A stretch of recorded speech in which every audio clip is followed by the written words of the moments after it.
नमस्कार दोस्तों, स्वागत है आज की एक और म्यूचुअल फंड रिव्यू की वीडियो के अंदर। मैं बात करने वाला हूं आज टाटा स्मॉल कैप फंड की। इसके अंदर जिस तरीके की गिरावट चल रही थी, उसी तरीके की गिरावट आपको Motilal Oswal mid cap fund के अंदर, क्वांट स्मॉल कैप फंड के अंदर और एसबीआई के कुछ फंड्स हैं, उसकी तरह इसके अंदर भी गिरावट चल रही थी। आप समझ लीजिए कि इन्वेस्टर्स इतने ज्यादा परेशान हो गए थे कि इसका 3 साल का एवरेज जो 20% से ऊपर रहा करता था, वो अभी के समय में 12% पे आ गया है। इतनी मैसिव गिरावट चल रही थी। लेकिन राहत भरी खबर ये है कि अब फाइनली इसके अंदर कुछ इंप्रूवमेंट देखने को मिल रहा है। भले ही मार्केट के अंदर गिरावट चल रही है, लेकिन ये अपने बेंचमार्क के आसपास या बेंचमार्क को बीट करने में कायम हो रहा है। क्या है? आप पूरा का पूरा रिव्यू देखेंगे, आपको पता चलेगा। साथ में इस फंड को लेकर कुछ ऐसी इंफॉर्मेशन आपको पता चलेगी, जो कि आज से पहले मैंने आपको कभी नहीं बताई थी। तो शुरू करते हैं। वीडियो को लाइक कर दीजिएगा और चैनल को सब्सक्राइब ज़रूर कर दीजिएगा दोस्तों। कंप्यूटर स्क्रीन आपके सामने चालू हो चुकी है। फंड का नाम आपके सामने है Tata small cap fund direct plan. देखिए, टाटा म्यूचुअल फंड हाउस की तरफ से वैसे तो बहुत सारी स्कीम्स हैं, लेकिन इनका सबसे ज्यादा फेमस और रिटर्न्स देने वाला अगर कोई प्लान है, तो वो है Tata small cap fund. Small cap category के अंदर इसका परफॉर्मेंस एक अलग लेवल का है और इसके अंदर इसी वजह से इन्वेस्टमेंट भी काफी अच्छी देखने को मिली। 5 स्टार रैंकिंग का ये रहता था, लेकिन अब आप देखिए इसकी रैंकिंग के अंदर गिरावट आई है। ये 3 स्टार रैंकिंग पे चल रहा है। रीजन वही है कि इसकी जो परफॉर्मेंस थी काफी ज्यादा डाउन चल रही थी, जिसकी वजह से इन्वेस्टर्स इसको लेकर भैया या तो रिडीम कर रहे थे, कोई एग्जिट कर रहा था, कोई स्विच कर रहा था और कोई रुका हुआ था, सिर्फ इसके चलने का इंतजार कर रहा था। अब अगर देखें तो देखिए अभी ये 3 साल का एवरेज 12.17% है, जो कि पहले 20% से ऊपर हुआ करता था। अभी एनएवी 35 रुपए 95 पैसे पे चल रहा है। अब आप इसके रिटर्न्स देखो, तब आपको पता लगेगा कि कहानी चल क्या रही है। 10 साल का एवरेज तो इसका है नहीं, क्योंकि 10 साल पुराना फंड नहीं है ये, लेकिन ये 7 साल पुराना फंड है।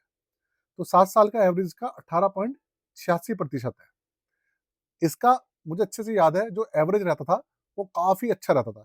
मैं आपको बताऊंगा जो इसका ओवरऑल एवरेज रहता था वो कितना रहता था। 5 साल का 17.32 है, 3 साल का 12.17% है। तो आप 7 साल में और 5 साल में देखेंगे तो ये बेंचमार्क को अभी भी बीट कर पा रहा है, लेकिन 3 साल के एवरेज के हिसाब से ये बेंचमार्क को बीट नहीं कर पा रहा। 1 साल में अगर आप देखेंगे ना, तो हो क्या रहा है, बेंचमार्क 3% नेगेटिव है और ये 12% नेगेटिव है। रीजन क्या है? रीजन वही है, गिरावट चल रही है। 6 महीने में थोड़ा सा इंप्रूवमेंट हुआ, 13% माइनस था बेंचमार्क और ये 19 साढ़े 19% नेगेटिव था। उसके बाद 3 महीने में इन्होंने पोर्टफोलियो कितना चेंज किया था, तो 3 महीने में और इंप्रूवमेंट देखने को मिला। बेंचमार्क करीबन 13% माइनस में था और ये फंड 14.25% माइनस में रहा। और अब 1 महीने में इसके अंदर काफी सुधार आ गया। बेंचमार्क माइनस में है 5.31 और ये माइनस में है 5.31। दोनों दोनों बिल्कुल बराबर माइनस में चल रहे हैं, बिल्कुल बराबर चल रहे हैं। मतलब बेंचमार्क को बीट भी नहीं कर रहा है, तो बेंचमार्क के कम से कम बराबर तो आएगी। अच्छी बात ये है। अब होगा ये कि 1 साल का जो एवरेज, 6 महीने का एवरेज जो इसका बिगड़ा हुआ है और 3 साल का एवरेज भी इसका बिगड़ा हुआ है, तो मार्केट के अंदर जैसे ही फ्लो आएगा, बुल रन आएगा, तो ये फंड चलेगा। और जब चलेगा तो ये जितने भी इसके एवरेज बिगड़े हुए हैं, सारे एवरेज ये ठीक कर देगा। आगे चलते हैं। 7 साल के डेटा के हिसाब से ये है 12वें नंबर पे और 5 साल के डेटा के हिसाब से ये है 17वें नंबर पे। एक समय था ये दूसरे तीसरे नंबर पे हुआ करता था, अभी लेकिन जब वक्त खराब होता है तो ऐसे ही होता है। चलते हैं इसके पोर्टफोलियो पर और वहां पर नजर मारते हैं कि पोर्टफोलियो के अंदर क्या क्या अपडेट्स आए हैं, क्या क्या चेंजेस आए हैं।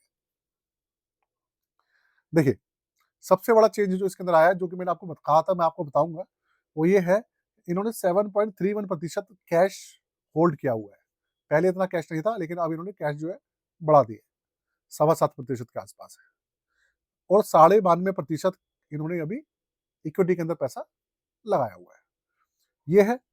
लार्ज कैप के अंदर हिस्सेदारी बिल्कुल भी नहीं है, बिल्कुल भी नहीं है। मिड कैप के अंदर हिस्सेदारी सिर्फ 8.37% है और स्मॉल कैप के अंदर हिस्सेदारी इन्होंने और बढ़ा दी है। पहले 84-85% थी, अब बढ़ाकर 91.63% कर दी है, ऑलमोस्ट 92%। स्टॉक्स इसके अंदर 62 है। तो देखा जाए डाइवर्सिफिकेशन, इसके जो बेंचमार्क है उसमें 250 स्टॉक्स होते हैं, लेकिन इन्होंने 62 स्टॉक्स रखे हुए हैं। आगे चलते हैं। अब आप ये देखिए, सबसे बड़ा सेक्टर इनका है मटेरियल, 24.80% मान सकते हैं आप। इंडस्ट्रियल सेक्टर है 23.31%, कंज्यूमर सेक्टर है 16.46% और फाइनेंशियल सेक्टर है इसका 6.06%। इसके अलावा टेक्नोलॉजी करीबन 6% आप मान सकते हैं, हेल्थ केयर भी 6% मान लीजिए, और डाइवर्सिफाइड एक होता है वो है 3.64%, रियल एस्टेट है 3% और कंज्यूमर स्टेपल्स है 2% और एनर्जी सेक्टर सबसे बड़ा समझदारी का काम जो इन्होंने किया हुआ है। अभी जो एनर्जी सेक्टर उसमें सबसे बड़ा क्राइसिस चल रहा है, उसमें सिर्फ 1.30% की इसके अंदर हिस्सेदारी दिखा रखी है, उसमें हिस्सेदारी है ही नहीं। सबसे अच्छी बात है, नहीं तो गिरावट इसमें बहुत ज्यादा होती। तो ये इसका पूरा पूरा ओवरऑल पोर्टफोलियो चल रहा है। पोर्टफोलियो के अंदर इन्होंने मेजर चेंजेस करे हैं, काफी अपडेट करा है। मोतीलाल ओसवाल वालों की तरह नहीं है कि अपडेट ही नहीं कर रहे हैं, कुछ चेंज ही नहीं कर रहे हैं, ऐसा बिल्कुल भी नहीं है। काफी अच्छे अपडेट्स कर रहे हैं, जिसका मैसिव इम्पैक्ट दिख रहा है पोर्टफोलियो के अंदर। तो ये चीजें जिसकी वजह से फंड आप देखिए, कम से कम जो बेंचमार्क इसका बिगड़ा हुआ था और इसका बेंचमार्क को बीट नहीं कर पा रहा था, इसका रिटर्न्स बिगड़े हुए थे, कम से कम यार वो तो निकल के आ रहे हैं ना।